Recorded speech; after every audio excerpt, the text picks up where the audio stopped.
नमस्कार, चमकता भारत के इस खास बुलेटिन में आपका स्वागत है। मैं हूं आपके साथ काजल कुमारी। तो आइए नजर डालते हैं आज के मुख्य सुर्खियों पर।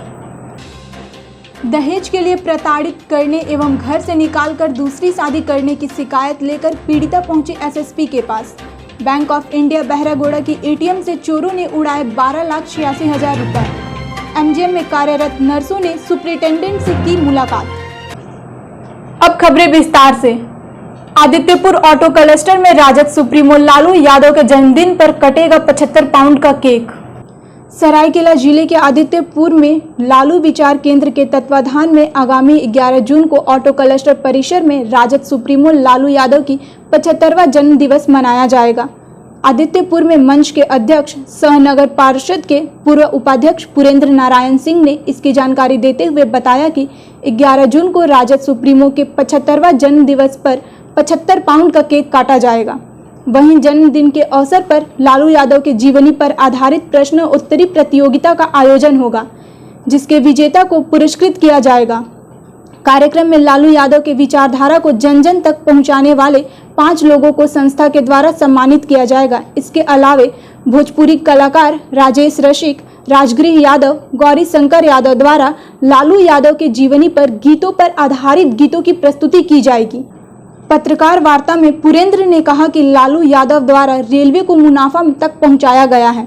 उन्होंने समाज के अंतिम पंक्ति पर खड़े रेलवे के कुलियों को ग्रुप डी में नौकरी देकर सामाजिक उत्थान किया है, लेकिन वर्तमान केंद्र सरकार केवल घोषणा कर रही है। रोजगार के मुद्दे पर लालू विचार केंद्र आंदोलन करेगा।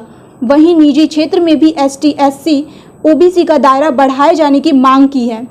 पत्रकार वार्ता में यादव समिति के सदस्य वीरेंद्र यादव, सचिव सोनू रजक, मुख्य संरक्षक मंडली के रामचंद्र पासवान, बिपिन बिहारी प्रसाद आदि शामिल थे। लालू विचार केंद्र झारखंड प्रदेश पिछले 20-25 वर्षों से बिहार के पूर्व मुख्यमंत्री, पूर्व रेल मंत्री, बेजुबानों और गरीबों के मसीहा श्री लालू प्रसाद यादव जी का जन्मदिन धूमधाम से मनाते आ रही है। इस बार चूँकि प्लेटिनम जुबली है, 75वां साल है, तो इस कार्यक्रम को हम लोग धूमधाम से लालू विचार केंद्र के लोग मनाएंगे। और कार्यक्रम के दौरान कई कार्यक्रम होंगे, जिसमें प्रमुख रूप से माननीय लालू प्रसाद यादव जी के जीवनी पर प्रश्नोत्तर प्रतियोगिता होगा। माननीय लालू प्रसाद यादव जी के ऊपर भोजपुरी के प्रख्यात गायकों द्वारा गीतों की प्रस्तुति की जाएगी। साथ ही साथ लालू प्रसाद यादव जी की नीतियों, सिद्धांतों और कार्यक्रमों को जन जन तक पहुंचाने में सक्रिय भूमिका निभाने वाले 5 कार्यकर्ताओं को भी कार्यक्रम के दौरान सम्मानित किया जाएगा। इसके अलावा क्योंकि लालू जी बराबर समाज के अंतिम पंक्ति के लोगों के लिए संघर्ष और लड़ाई लड़ते रहे हैं, तो विगत कुछ वर्षों से कोई आंदोलन नहीं हो पाया है। देखा जा रहा है कि सरकारी नौकरियों को जानबूझ करके उसमें कटौती की जा रही है और निजी क्षेत्र का दायरा दिन पर दिन बढ़ता जा रहा है। अभी चूँकि आरक्षित श्रेणी में सभी वर्गों के लोग आ चुके हैं, सभी वर्गों के लिए हम लोग की ये मांग है कि जो निजी क्षेत्र है, प्राइवेट सेक्टर है, उसमें 80% सीट जो है वो रिजर्व किया जाए। नहीं तो क्या हो रहा है कि आरक्षित वर्ग इससे मरहूम रह जा रहा है। आप औद्योगिक क्षेत्र में ही देखेंगे, जहां हम लोग बैठे हुए हैं आदित्यपुर में, इसमें एक भी कंपनी में एसटी, एससी, ओबीसी या जनरल क्लास के जो गरीब लोग हैं उनको आप नहीं देखेंगे कि कोई बड़े पदों पर है। तो कोई एचआर में नहीं है आपका लोग, कोई बड़े पदों पर नहीं है। तो इसलिए हम लोग मांग करते हैं कि प्राइवेट क्षेत्र, निजी क्षेत्रों में भी आरक्षण को लागू किया जाए। सरायकेला जिला कांड्रा थाना अंतर्गत कांड्रा चौका का मुख्य मार्ग एचपी पेट्रोल पंप के समीप लगी वाहन मौत को दे रही है दावत।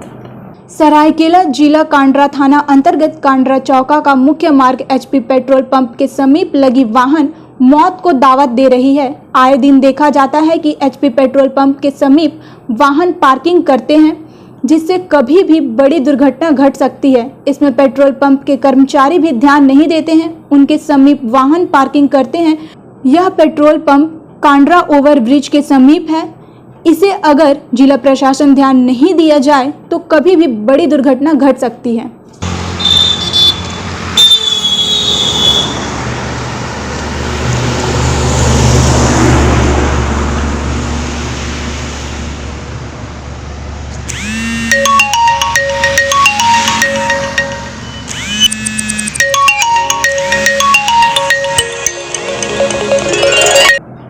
दहेज के लिए प्रताड़ित करने एवं घर से निकालकर दूसरी शादी करने की शिकायत लेकर पीड़िता पहुंची एसएसपी के पास।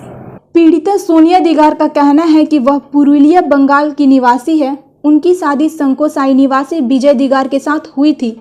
पीड़िता ने कहा कि शादी के कुछ दिनों बाद ही मेरी सास मीरा दिगार और मेरे पति विजय दिगार ने मुझे मेरे माता पिता से 10 लाख रुपए मांगने के लिए बोले। मना करने पर मेरे पति मेरे साथ मारपीट करने लगे। इसके बाद से हर दिन छोटी छोटी बातों को लेकर मेरे साथ लड़ाई झगड़ा और मारपीट करने लगे। मेरी 2 शादीशुदा ननद रीमा गोराई एवं सीमा माइती भी मुझे विवाह में दहेज ना मिलने का ताना देती है और लड़ाई झगड़ा करती है। 2018 में मुझे पुत्री हुई, जिसके बाद मेरा पूरा परिवार मुझसे नाराज रहने लगा। मेरी दोनों ननद का कहना है कि बेटी पैदा किया है। काफ़ी दिनों तक प्रताड़ित करने के बाद घर से निकाल दिया। अब विजय ने दूसरी शादी कर लिया है। पीड़िता ने एसएसपी से न्याय की गुहार लगाई। आपका? सोनिया दिगार। हस्बैंड का? विजय दिगार। कहाँ का रहने वाले आप? मैं जामशेद में रहती हूँ, बट अभी मैं मायके में रहती हूँ पुरुलिया में। रहने वाली कहाँ की आप लोग? पुरुलिया में। पुरुलिया में। हाँ। शादी लव मैरिज ना अरेंज मैरिज? नहीं, अरेंज मैरिज हुआ था। अरेंज मैरिज मंदिर में। कितने साल हो गए शादी का? 5 साल हुआ। 2017 में शादी हुआ था, तो 5 साल हुआ अभी। अच्छा, बच्चे भी आपके? हाँ, एक बेटी है 4 साल की। किसके साथ रहती है बेटी? मेरी साथ ही रहती है। क्या परेशानी आपको हो रहा है? अभी बहुत मारपीट धमकी दे रहा है, बहुत ज़्यादा। बोले जहर पिला देंगे, मार देंगे, तेरी बेटी जो है ना किडनैप कर देंगे। और बहुत मारपीट होता है, हमें धमकी देता था। वो जब भी अगर कुछ भी बोला तो देखना वायरल कर देंगे। मेरे साथ बहुत गलत वीडियो भी हुआ था ससुर के साथ, पति के साथ। वो बोलता है वायरल कर देंगे किसी को। आप अपने मायके में कब से हैं? 2019 से शायद। मायके चल गई थी? नहीं, भगा दिया था रात को मुझे। आपको? हाँ, तब रात से को। वहीं है? हाँ। अब क्या परेशानी है? क्या पता चला आपको? अभी सब जगह यही बोल रहे थे तुम कुछ नहीं कर सकती, तुम्हारी औकात नहीं है। पता क्या चला अभी? शादी कर लिया है। कब किया शादी? 2 महीना हो गया। अच्छा। हाँ। आपको पता चला शादी कर लिया? हाँ। उसने अभी आप खुद फोटो पहुँचाए मुझे। कहाँ का रहने वाला है वो? अभी रामनगर सोमकसा 1 नंबर। थाना? थाना? थाना उरुटी ना? हाँ, उलडी। हाँ। तो अभी क्या चाह रहे हैं आप? अभी हम चाहे उन लोग सभी लोगों को सज़ा मिले बस, और मेरे जो भी है सब अधिकार मिल जाए मुझे, मेरी या मेरी बेटी का सब अधिकार मिले। हाँ, और उन लोगों को सज़ा मिले। बैंक ऑफ इंडिया बहरागोड़ा की एटीएम से चोरों द्वारा 12,86,000 रुपए उड़ा ले गए। एटीएम से 2:40 में शटर मशीन से काटकर करीब 2.5 लाख रुपए उड़ाए। उसके बाद बहरागोड़ा मुख्य बाजार स्थित बैंक ऑफ इंडिया के एटीएम से 3:06 में शटर काटकर घटना को अंजाम दी। एटीएम से 2:40 में शटर मशीन से काटकर करीब 2.5 लाख रुपए उड़ाए। उसके बाद बहरागोड़ा मुख्य बाजार स्थित बैंक ऑफ इंडिया के एटीएम से 3:06 में शटर काटकर घटना को अंजाम दी। सूचना मिलते ही एटीएम के general manager Rajesh Mishra ATM की जांच की। इधर घाटशिला डीएसपी कुलदीप टप, ओडिशा के उदला सब डिवीजन के डीएसपी सार्थक राय पहुंचकर घटना की जानकारी ली और चोर पकड़ने की सीसीटीवी फुटेज निकालकर चोर को पकड़ने के लिए कई बिंदुओं पर जांच पड़ताल शुरू कर दी। बहरागोड़ा थाना के जो अभी थानेदार के रूप में जैसे के चार्ज में है, वो सुबह मेरे को फ़ोन किए कि bank of India PWD road में जो है उसका एटीएम अज्ञात चोरों के द्वारा चोरी कर लिया गया है। और ये भी पता है कि वो लोग गैस कटर लेके चल रहा है और एटीएम का जो बॉक्स है गैस से काटा है। और इसको सूचना मिला, वो आपका जो बॉम्बे में जो मेन का जो ये होता है, क्या बोले उसको, वहाँ से इनको सूचना मिला कि मतलब वहाँ पे एटीएम खोला जा रहा है। जब ये यहाँ पे आए तब तक वो लोग अपना काम करके वापस चले गए। बाद में ये भी पता चला कि उड़ीसा रोड में बॉम्बे चौक है स्थित एक एटीएम है, वहाँ से भी पैसा की चोरी कर। अभी इसका जाँच किया जा रहा है, कॉल डाउन मंगाया जा रहा है, उसके बाद ही बताएंगे। आभूषण व्यापारी के अंतिम संस्कार में पहुंचे मंत्री बन्ना गुप्ता डीजीपी को फोन कर घटना में शामिल अपराधियों को अविलंब गिरफ्तार करने का दिया निर्देश। अरविंद ज्वेलर्स के जेवर व्यवसायी राजेश पाल का अंतिम संस्कार हरमूधाम में किया गया। स्वास्थ्य मंत्री बन्ना गुप्ता खुद उपस्थित हुए और अपनी श्रद्धांजलि अर्पित की और परिजनों से मुलाकात कर संवेदना व्यक्त किया। इस अवसर पर उपस्थित लोगों को आश्वासन देते हुए स्वास्थ्य मंत्री बन्ना गुप्ता ने कहा कि इस मामले को आगामी 16 जून को कैबिनेट की बैठक में भी उठाऊंगा। उन्होंने तुरंत डीजीपी को फोन कर मामले में त्वरित कार्रवाई कर अपराधियों को गिरफ्तार करने का निर्देश दिया, जबकि एसएसपी रांची को शहर में क्राइम कंट्रोल करने का निर्देश दिया और साथ ही क्राइम मीटिंग की समीक्षा करने को कहा। इस दौरान उन्होंने शहर के अंतिम संस्कार में उपस्थित व्यवसायियों को आश्वासन दिया कि राज्य स्तर पर क्राइम कंट्रोल को बेहतर बनाने के लिए खुद मुख्यमंत्री जी से भी बात। एमजीएम में कार्यरत नर्सों ने सुपरिटेंडेंट से की मुलाकात। नर्सों का कहना कि उन्हें काम से हटा दिया जाएगा। एमजीएम अस्पताल और उसमें काम करने वाले कर्मचारी दोनों हमेशा सुर्खियों में रहते हैं। आज एमजीएम में काम करने वाली नर्सों ने एमजीएम सुपरिटेंडेंट से मुलाकात की। नर्सों ने बताया कि वर्ष 2019 से वे यहाँ काम कर रही है और अब उन्हें ऐसा प्रतीत हो रहा है कि उन्हें काम से हटा दिया जाएगा। आज समय पर ड्यूटी आने के बावजूद उन्हें दस्तखत नहीं करने दिया जा रहा था। विगत 6 तारीख से अभिनव इंडिया इंटरप्राइजेस को ठेका दे दिया गया है। इससे पहले शिवा प्रोटेक्शन फोर्स को ठेका मिला हुआ था। नर्सों को आशंका है कि उन्हें काम से हटा दिया जाएगा, जिस संबंध में बात करने हेतु आज वे सब एमजीएम सुपरिटेंडेंट के पास पहुंची है। 2019 से काम कर रहे हैं, 2019 से काम कर रहे हैं। अच्छा, कहाँ पर? अब एमजीएम हॉस्पिटल में। सब नर्स हैं आप लोग? हाँ, सब नर्स हैं। ठेकेदार के अंदर में आप लोग काम करते हैं ना? हाँ, ठेकेदार के अंदर काम कर रहे हैं। तो अभी अचानक से आप लोग के साथ क्या समस्या आ गया? हम लोग आए, ये टाइम से ही आए, 9 बजे आए ड्यूटी? हाँ, ड्यूटी आए आज नहीं, 8 बजे नहीं, हम लोग जनरल सीट करते हैं। हाँ, आज आए ना? हाँ, टाइम से ही पहले ही आए थे। वो लड़की नहीं पहुँचे थे, फिर हम लोग को साइन करने वहाँ नहीं दिया गया। क्या बोला गया? बोला गया कि 11 बजे वहाँ ऑफिस में मिलना। अच्छा, फिर 11 बजे वहाँ हम लोग गए तो वो बोल रही है कि थोड़ी देर रुको, ये जो बड़े हैं वो आने के बाद हम बात करते हैं। वो साइन करने ही नहीं दे रही थी। आप लोग आज साइन करने नहीं दिया? कितने लोगों करने को दिया बाद में। कितने लोगों को मना कर रहा था? कम से कम 15 कोई थे। 15 लोग। तो फिर अभी आप लोग किनसे मिलने आए हैं? नहीं, तो वो बोले थे कि सुपरिटेंडेंट से भी बात कर लेंगे, तो हम लोग बोले कि वो बात करने से पहले हम लोग मिल लेते हैं एक बार। आप लोग मिलने आए हैं? हाँ, मिलने आए हैं। किस कंपनी के अंडर में है अभी आप लोग? अभिनव इंडिया इंटरप्राइजेज। अभिनव? हाँ, अभिनव इंडिया इंटरप्राइजेज। तो क्या ये लोग, क्या आप कंपनी के द्वारा आप लोग हटाने का? हाँ, वो बोल रहे थे कि 25 तारीख तक ये आप लोग को डॉक्यूमेंट्स जमा करने के लिए बोला गया था, तो आप लोग जमा किए हैं कि नहीं? तो हम लोग बोले कि हम लोग जमा कर दिए हैं, 25 से पहले ही जमा किए। तो वो लोग बोला कि आप लोग का डॉक्यूमेंट्स अभी तक क्लियर नहीं हुआ है। तो हम लोग बोले कि आप लोग जो भी तो जमा किए हैं तो वो लोग का क्लियर हो गया, वो लोग का साइन कैसे हो रहा है, फिर हम लोग का कैसे में नहीं हो रहा है। तो आप लोग 15 लोगों को हटाने का प्रयास हो रहा है क्या?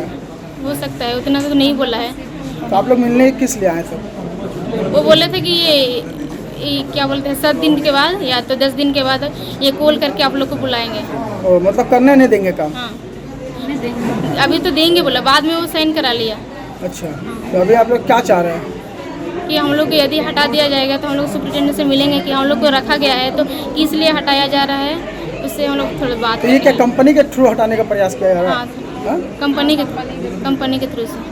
बालू खनन व क्रशर बंद होने की पॉलिसी से बेरोजगार हुए कोल्हान के करीब 1 लाख लोग। ट्रैक्टर 407 वाहन चालक व मजदूर सप्लायर यूनियन ने खोला मोर्चा। भाजपा नेता रमेश हांसदा सरकार को आड़े हाथों लिया। यूनियन के सपोर्ट में भाजपा नेता रमेश हांसदा मुखर हुए हैं और सरकार को आड़े हाथों लेते हुए हेमंत सोरेन सरकार के साथ स्थानीय विधायक व मंत्री चंपई सोरेन को भी इस बात की अनदेखी करने का आरोप लगाते हैं। उन्होंने कहा कि केवल सरायकेला जिले में 500 से अधिक ट्रैक्टर व 407 वाहन मालिक हैं।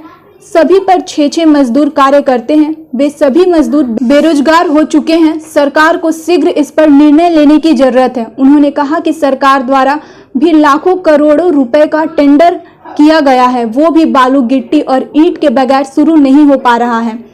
सारे कार्य प्रभावित हो रहे हैं। प्रेस वार्ता में भाजपा नेता रमेश हांसदा के साथ यूनियन के मनोज तिवारी, विशु महतो आदि शामिल थे। 2.5 साल हो गए हेमंत सोरेन सरकार को, अभी तक बालू को रेगुलाइज नहीं किया। ये बालू का स्मगलिंग करवाया हेमंत सोरेन ने। आज ईडी का छापा पड़ के जब पूजा सिंगल जेल जा रही गई तो आज ताबड़तोड़ चारों तरफ छापा मार करके अपना इज्जत ढक रहा है। हम लोग का ये मांग है स्पष्ट कि बालू को अविलंब रेगुलाइज करे। आज लाखों मजदूर आज खाने को तरस रहे हैं, रोजगार छीना जा रहा है। बालू जैसे छोटा सा मामला को भी नहीं कर सकता तो हेमंत सोरेन इस्तीफा दे दे। अब बालू मजदूर, ट्रैक्टर मजदूर, ट्रैक्टर का मालिक, सभी लोग अब सड़क पर उतरने को तैयार हो रहे हैं। इसमें राज्य सरकार के लिए शर्म डूब मरने की बात हो गई है कि अपना राज्य में इतना बालू होने के बाद में दूसरे राज्य से भीख मांगेगा हम लोग। आप इसी राज्य में कोई व्यवस्था बनाइए, आप कहीं भी गुहार लगाइए, हाईकोर्ट सुप्रीम कोर्ट जो करना है कीजिए, लेकिन बालू यहाँ के लोगों को चाहिए, नहीं तो सड़क पर उतरेगा और सड़क में हंडी में खाना बनाएगा। चलते चलते एक नजर अब तक की सुर्खियों पर। दहेज के लिए प्रताड़ित करने एवं घर से निकालकर दूसरी शादी करने की शिकायत लेकर पीड़िता पहुंची एसएसपी के पास। बैंक ऑफ इंडिया बहरागोड़ा की एटीएम से चोरों ने उड़ाए 12,86,000 रुपए। एमजीएम में कार्यरत नर्सों ने सुपरिटेंडेंट से की मुलाकात। शहर के तमाम खबरों के साथ जुड़े रहने के लिए देखते रहिए न्यूज़ चमकता भारत। नमस्कार।